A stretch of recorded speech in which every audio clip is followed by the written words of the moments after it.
Bharat is equal to Bharat. भ मतलब knowledge, Bhaskar Surya भगवान, तो बेसिकली सूर्य रिप्रेजेंट्स नॉलेज, वैसे नॉलेज। रत मतलब who enjoys, a country that enjoys being in knowledge, a country that revels in knowledge is Bharat. भारतीय मतलब क्या? जो अध्यात्म में, नॉलेज में, ज्ञान में जिसको रुचि है वो सच में भारतीय है। केवल पासपोर्ट पे या आधार कार्ड पे भारतीय बनना वो तो बहुत छोटी बात है। जिसका जीवन का लक्ष्य भगवान की प्राप्ति करना है, मोक्ष की प्राप्ति करना है, ज्ञान की प्राप्ति करना है, वो सच में भारतीय है। So if India has to rise, please understand, India will rise only the knowledge way. Economic तरह बनना, सबको अच्छे अर्थव्यवस्था देना, वो तो एक बात है। But you will be also surprise अगर भारतीयों ने अपना जो अंतर बल है, जिसको कहते हैं inner strength, that is knowledge, ये अगर नहीं समझा तो हम नहीं आगे जा सकते। इसीलिए बाहर के जग में भी अगर आप देखें, India has contributed a lot in the knowledge field. For example IT sector. What is IT sector? It is all knowledge workers. Management के फील्ड में पीटर ड्रकर करके एक बहुत बड़े अमेरिकन थिंकर होके गए, विचारवंत हो गए, उन्होंने कहा the next generation will be of knowledge workers. तो जितने हम पढ़ते लिखते हैं वहां पे भारतीय बाहर आता है। If you look at today, some of the greatest guys sitting in Silicon Valley, America में जितने इनोवेशंस हो रहे हैं वहां पे इंडियंस बैठे हुए हैं। सो कहने का मतलब क्या है? India will rise and India doesn't have a choice but to rise, but we should rise the knowledge way. तो नॉलेज कैसे करें? यूनिवर्सिटी में डिग्री करे, कोर्स करे, PhD करे, इंजीनियरिंग करे? नहीं नहीं नहीं, वो तो एक बात है, that is more the education part of it. पर आपको पता है, हर एक व्यक्ति एक आध्यात्मिक मार्ग पे आते हुए एक नॉलेजेबल पर्सन हो जाता है। इसलिए मैं आपको एक सजेशन देना चाहूंगा, हर दिन 15 मिनट अगर हो सके तो आधा घंटा कोई ना कोई शास्त्र का अध्ययन करना अपने घर पे। वो भगवत गीता हो सकती है, महाभारत हो सकती है, रामायण हो सकता है, जो भी आप अपने कल्चर, अपने रिलीजन के हिसाब से जब आप पढ़ते हो, एंड स्पेशली अगर माता पढ़ती है, कोई भी, आजकल तो सारे scriptures are available in local languages, Hindi, Marathi, Gujarati, जो भी आप पढ़ते हो, तो you know what, you are actually becoming a knowledge worker. Ramayana की कथा पढ़ते हो तो उसको कथा करके मत देखना, उस कथा के थ्रू आपको कहीं ना कहीं आपको पता चलता है कि जीवन को कैसे चलाना, उसके मूल्य, उसका नॉलेज, उसका ज्ञान आपको मिलता है। तो हमको कॉलेज में जाना वो तो एक बात का नॉलेज हो गया, लेकिन घर पे बैठ के हमारे शास्त्रों का अध्ययन करना, दिस इज ऑल्सो नॉलेज। इस तरह वहां पे भारत का निर्माण होता है। somebody asked me that how can I contribute to national development? मैं बोला एक चीज करो, आपके घर पे पूजा रूम है? बोलता हाँ। वहां पे एक भगवत गीता या कोई भी किताब रखी है? बोलता हाँ। उसको खोलो, पढ़ो, और समझ में नहीं आया था कोई साधु संत को पूछो। यहाँ पे बहुत सारे साधु संत हैं जिन्होंने पढ़ा है, क्लैरिफाई द डाउट। और फिर आपको जब क्लैरिटी आती है, स्वामी विवेकानंद ने कहा था ना, educate a woman and educate a family. Make a woman knowledgeable, you make the family knowledgeable. You make a family knowledgeable, the country will be knowledgeable, and that is how India will rise. एक कहानी बोल के खत्म करूंगा। चाणक्य की कहानी है, और चाणक्य की कहानी केवल कहानी नहीं है, उसमें से बहुत कुछ सीखने लायक है। कहते हैं पुराने जमाने में, और ये सब कहते नहीं है, मुझे तो पूरा विश्वास भी है, India was the richest country in the world, both spiritually and materialistically, दोनों हाथ में लड्डू। हमको ऐसे लगता है कि आध्यात्मिक लेवल पे हम ऊपर गए तो लौकिक लेवल पे हमको नीचे जाना है। गरीबी में सुख है, गरीबी में सुख हो ही नहीं सकता। So we should be materially successful and spiritually successful also. तो भारत उस लेवल पे था जब हम विश्व का सबसे बड़ा अर्थव्यवस्था चलाते थे। We were the richest country in the world. तब तो सारी दुनिया हमको लूटने आई। कोई जाता है क्या गरीब देश में लूटने के लिए? सब आए यहां पे। तो बहुत पुरानी जमाने की बात है, भारत सोने की चिड़िया थी, और जब कोई भी देश सोने की चिड़िया बनता है, या कोई भी देश जब richest country in the world of that generation बनता है, सारे लोग उस कंट्री के ऊपर स्टडी करते हैं, विचार करते हैं कि उस देश में क्या बात है जिसके वजह से वो इतना समृद्ध है, इतना श्रीमंत है। तो चाणक्य का जमाना था, भारत में बहुत श्रीमंती थी, पैसे थे, people were there, very happy country. तो उस जमाने में दुनिया के एक दूसरे स्थल पे, एक दूसरे कोने में there was another culture and another civilisation called as the Greek civilisation, जहां पे से अलेक्जेंडर वगैरह वगैरह, जो ग्रीस यूरोप के वो साइड में है। तो वहां पे यूनिवर्सिटीज में, वहां के गुरुकुल में बच्चों ने सुना, और वहां के प्रोफेसर्स बोलते थे उनको कि आपको पता है भारत जैसा देश है, वहां पे सब देयर इज गुड गवर्नेंस, वहां पे सब अच्छा नेतृत्व है। तो बच्चे लोग को लगा कि हमको जाके सीखना है ना। यहाँ पे हमारे प्रोफेसर बोलते अमेरिका में ऐसा, तो सब स्टूडेंट्स अमेरिका जाते हैं, वैसे उस जमाने में इधर आते थे। So group of Greek students came to India to study why India is such a top position, India has already reason.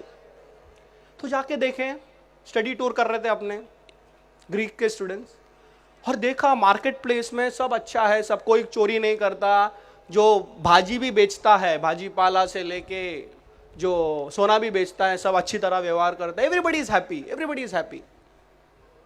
तो किसी से पूछा आपके देश में ऐसी कौन सी बात है because of which people are very happy, ऐसी कौन सी बात है जिसकी वजह से सब लोग इतना खुश है। एवरीबडी, हम इतना सुनते थे अपने देश में, आपके देखा सच में लोग खुश हैं।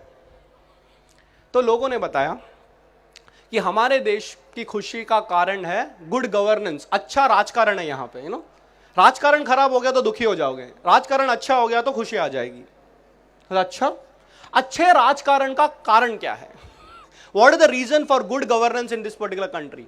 तो हमारा राजा अच्छा है, राजा कालस्य कारणम, महाभारत कहता है ये। राजा अच्छा तो सब कुछ अच्छा हो जाता है। तो आपका राजा कौन? तो बोला चंद्रगुप्त मौर्य, जो चाणक्य के स्टूडेंट थे, अच्छा राजा है। Very good. तो बोला हम इतनी दूर से आए हैं, इतने विदेश से आए हैं, क्या हम आपके राजा को मिल सकते हैं क्या? बोला क्यों नहीं मिल सकते, हमारा राजा तो ओपन डोर पॉलिसी, सब मिल सकते हैं उसको। कल सुबह जाना 10:30 बजे, कोई भी जा सकता है। जाते हैं अगले दिन, जब अगले दिन जाते हैं वहां पे, तो वो चंद्रगुप्त को पूछते हैं कि हमने सुना है अपने देश में कि आपका देश इतना है, हमने देखा एंड गारंटीड वेरीफाइड, अरे बहुत अच्छा है आपका देश। लोगों से हमने पूछा कि आपका खुशी का कारण क्या है, तो बोलता है यहाँ पे अर्थव्यवस्था अच्छी है, राजकारण अच्छा है, और राजकारण का रीजन है कि आप अच्छे राजा हैं। तो हमको ये जानना है कि इसका रहस्य क्या है, what is the reason in the secret of you being a great king, how do you run this particular country, आप इस देश को कैसे चलाते हो? तो चंद्रगुप्त हंसे, मैं इस देश को नहीं चलाता। हाँ, मैं इस देश को नहीं चलाता। फिर कौन चलाता है? मेरा गुरु चलाता है। कौन है आपका गुरु? चाणक्य। अच्छा ठीक है, आपसे तो जवाब मिल गया। आप बोलते भाई देश ही नहीं चलाता, सब बोलते आप चलाते हो। इतने दूर से आए, क्या हम आपके गुरु को मिल सकते हैं? मतलब क्यों नहीं मिल सकते? कहाँ रहते हैं? वो जंगल में रहते हैं। हाँ, कंफ्यूज। राजा बैठा है यहाँ पे, प्रजा बोलती है राजा चलता है, राजा बोलता है मैंने चलाता है, और वो कहाँ कौन चलाता है? वो कोई जंगल में बैठा हुआ आदमी। मिल सकते हैं? हाँ, ओपन डोर पॉलिसी। मेरा तो 10:30 बजे आपको आना पड़ता है, उधर कभी भी जा सकते हो, 24 घंटा गुरुकुल खुला रहता है। ये जाते हैं वहाँ पे, तो एक ब्राह्मण को देखता है वहाँ पे, तो देखते हैं, बोलते कि चाणक्य चाणक्य कोई है क्या? सीधा साधा आदमी, वहाँ पे कुछ झाड़ू वगैरह मार रहा था। हाँ बोलिए। नहीं, चाणक्य से मिलना था, मैं ही चाणक्य हूँ। आप राजा के एडवाइजर, सब बोलते पूरा राजकारण चलाते हो आप, ये क्या है? सादा सा ड्रेस डाल के जंगल में बैठा, आप कैसा राज्य चलाते हो? हाँ बैठो। तो बच्चे लोग बहुत कंफ्यूज हो गए। बच्चों ने बोला कि हम अपने देश में सुन के आए कि अच्छा राज्य है, जो प्रजा है उसको पूछते हैं राज्य कैसे अच्छा चलता है, बोलता है राजा के वजह से। राजा को पूछते हो राज्य कैसे चलाते हो, बोलते आप चलाते हो। अब आप बताइए कि आप राज्य कैसे चलाते हो? तो कहता मैंने राज्य चलाता। कंफ्यूज। तो कौन राज्य चलाता है? बोले धर्म राज्य चलाता है। It is the Lord who runs the country. तो फिर आप क्या करते हो? हाँ, ये अच्छा प्रश्न है, आप स्टूडेंट्स हो ना, इसका भी मैं जवाब दूंगा। मेरा काम यही है कि राजा को भगवान का मार्ग बताऊं।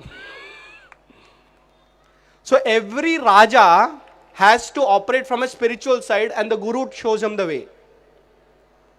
अब राजा राम के बारे में देखिए। राजा राम, रामायण में आप कहते हैं कि ही इज एन आइडियल, पुरुषोत्तम। राम राज्य की कल्पना केवल ऐसे राज्य की, मतलब सब लोग खुश थे, इतना तक कि nature was blessing that particular राज्य। आपको पता है रामायण आप पढ़ोगे, वाल्मीकि रामायण पढ़ो या आध्यात्मिक रामायण पढ़ो, आप देखोगे कि कहते वहां पे उतना ही बारिश होता है, ना एक ज्यादा ना एक कम। ज्यादा बारिश होगी तो भी प्रॉब्लम है, कम बारिश हो तो भी प्रॉब्लम है, क्योंकि जब एक राजा भगवान के नाम पे राज्य चलाता है, निसर्ग भी, nature also blesses that particular country. तो हमारे यहां पे राजाओं को गुरु बताते थे कि कैसे राज्य चलाना है। इसीलिए जब कृष्ण राजा बने तो वो कहते थे कि मेरे को सांदीपनि गुरु ने बताया। कहने का मतलब यह है कि यहां पे बैठे जितने लोग हैं कहीं ना कहीं कल जाके अपने अपने फील्ड के राजा बनेंगे। Some of you may be an academic leader, कोई कॉलेज के प्रिंसिपल बनोगे, कोई साइंटिफिक लीडर, जैसे हम लोग ने अभी मंगलयान किया तो वैसे कोई DRDO हो सकता है या ASRO हो सकता है, वहां के आप लीडर बन सकते हो, या पॉलिटिकल लीडर बन सकते हो, या कॉर्पोरेट लीडर बन सकते हो, कहीं ना कहीं हम जाके आप स्पोर्ट्स लीडर बन सकते हो। लेकिन एक बात याद रखना, आपका क्षेत्र कोई भी हो, अपने लाइफ में एक गुरु होना जरूरी है। अब गुरु कोई करने वाली चीज नहीं होती, पकड़ो मुझे गुरु बनना है या मुझे गुरु बनाओ या आप मेरे गुरु बन जाओ। नहीं नहीं, गुरु कौन है? गुरु होता है जो आपको भगवान का मार्ग दिखाए। अगर आपके पास ऐसा गुरु मिल गया ना, आपका लाइफ पार हो गया। So first of all understand leadership, but leadership can be only understood through a guru who will tell you to run your organization the spiritual way. India will rise only like that, because India always rose like that, with a spiritual base. हर व्यक्ति यहाँ पे आज आया हुआ है, यहाँ पे stalls भी लगे हैं, बहुत सारे लोग लेक्चर देंगे, लेकिन यहाँ से जाने के बाद अगर आपके आध्यात्मिक जीवन की शुरुआत हो गई तो ये मेला भी सक्सेसफुल हो गया। अगर आपके जीवन में भगवान के बारे में सोच शुरू हो गई तो मेरा भी लेक्चर शुरू सफल हो गया। The last point I will say is that कहीं ना कहीं हमको इस देश को देना है। देश ने बहुत कुछ दिया है, इस संस्कृति ने हमें बहुत कुछ दिया है, बट सवाल यह है कि हमने इस संस्कृति में क्या किया। What have we doing to our culture? We should be proud of our culture. Our culture is not another culture. It survived the test of time and it's only becoming better and better with day. Contribute to the culture, contribute to your country, and India will rise through.